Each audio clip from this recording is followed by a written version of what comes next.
Şimdi efendim mükemmelliğe yelken açma zamanı. Valla sahiden favorilerimden biri kategori olarak. En iyi marina projesini açıklayacağız. Now it's time to sail into excellence. Let's announce the best marine project. En iyi yeni marina projesi Platinum ödülü.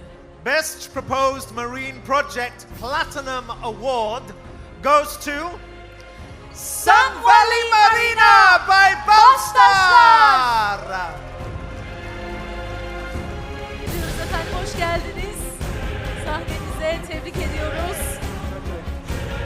Valley Marina projesiyle Baştaşlar ekibi